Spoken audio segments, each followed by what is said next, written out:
हर साल बाढ़ के लिए पैसा मंजूर होता है सरकार की तरफ से, खास करके ड्रेनों की सफाई, नदियों के बांध, नहरों की सफाई, इन कामों के लिए, ताकि एक टाइम में ज्यादा बारिश का पानी आ जाए तो बजाय वो बाढ़ की स्थिति में तब्दील हो, उसको ड्रेन के माध्यम से ऐसी जगह ले जाकर के डाल दिया जाए जहां जरूरत है। ये कागजों में तो दिखा दिया होगा जरूर, आप एससी से पूछ रहे हो इरिगेशन वाले से जाकर कि सफाई कर दी क्या, वो भी आपको ये कह देगा कि जहां बिल्कुल हमने सारी सफाई कर दी। मेरे हल्के में सेमनाड़ा निकलता है, मैं उसके ऊपर 2 दिन से जो गांव है सेमनाड़ा के ऊपर, उन गांव में जाकर के सेमनाड़े की सफाई नहीं है। जब उसमें पानी आएगा पीछे से हिसार साइड से तो लोगों को खेतों को नुकसान पहुंचाएगा। अब उसमें जो पानी है सेमनाड़े में वो उठा करके नहरों में डाल रहे हैं। नहरों में वो पानी जो डालेंगे वो जहर जैसा पानी है, उससे बीमारियां बढ़ेगी। नहर में भाखड़ा का पानी छोड़ने के बजाय पीने पे लोगों को वो गंदा पानी पीने पे मजबूर कर रहे हैं। मैंने एससी से बात करी है इस मामले में, मैंने उसको कहा है कि तू तो खेती करने वाला व्यक्ति है, जमींदार आदमी है, तेरे को तो इस बात की समझ है कि इससे कितना नुकसान होगा। मजबूर है बेचारे, सरकार के आदेश की पालना करनी पड़ा। 17 को प्रधानमंत्री आ रहे हैं हरियाणा में, क्या उम्मीद है? प्रधानमंत्री हमारा करोड़ों रुपया खर्च करके जाएगा, देखे तो जाना नहीं।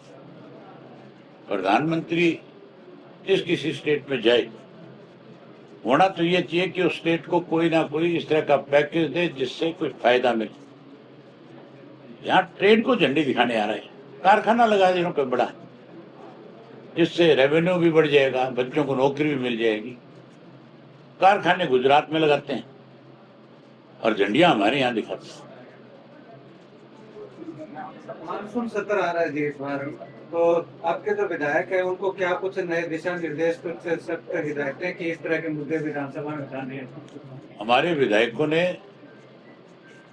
एक सेशन से दूसरे सेशन के बीच में सरकार की जो बेकायदी है उनको हमेशा उजागर किया, खुल करके प्रदेश के लोगों के हितों की बात करी है। अब की बार भी पिछले सेशन और इस सेशन के बीच में जो बेकायदियां हैं खुल करके लोगों के सामने बताएंगे और सेशन में उस मुद्दों को उठा करके सरकार को भी आगाह कराएंगे। सर और अब की बार तो बहुत बड़ा मुद्दा है, राज्यसभा का चुनाव है, तो छोटा मुद्दा थोड़ा ही है। अब की बार तो बिल्कुल स्पष्ट ये हो गया कि कांग्रेस और बीजेपी मिलकर के इस प्रदेश को कमजोर कर देगी। दोनों मिले हुए, दोनों एक दूसरे के साथी है। ये रीजनल पार्टियों को कमजोर करना चाहते हैं।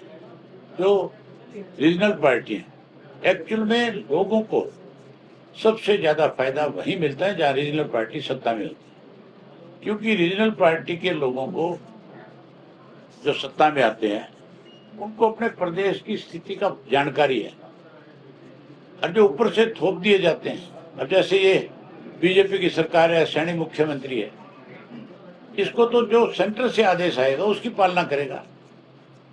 इसको तो सिर्फ मुख्यमंत्री के पद चाहिए, तो वो ऐशो आराम चाहिए, लोगों की कोई परवाह नहीं है। लोगों की परवाह होती तो फिर अंगूठे थोड़े लगते किसान के फसल बेचने गया था।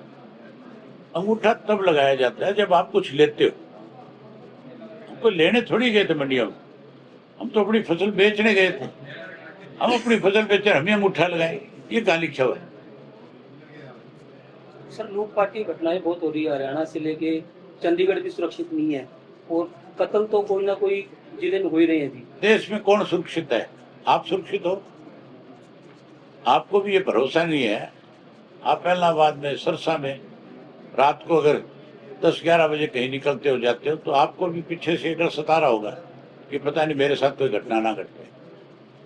ये तब है जब सरकार कमजोर होती है, कमजोर लोगों के हाथ में सत्ता होती है, तब इस तरह की घटनाएं ज्यादा होती है। आपके दौरे से राजनीतिक हलचल तेज है जी, बयानबाजियां भी हो रही हो। चौधरी देवलाल एक बात कहते थे कि जब मेरी आलोचना बढ़ जाए तो समझ लो मैं तुम्हारे लिए लगा हुआ, और मैं भी चौधरी देवीलाल की नीतियों को आगे बढ़ाऊंगा। मेरी जितनी आलोचना करेंगे उतनी लोगों की ताकत बढ़ा दूंगा।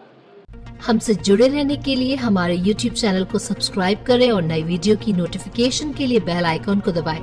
अगर आप ये वीडियो Facebook पर देख रहे हैं तो लाइक जरूर करें और ज्यादा से ज्यादा शेयर करें। धन्यवाद।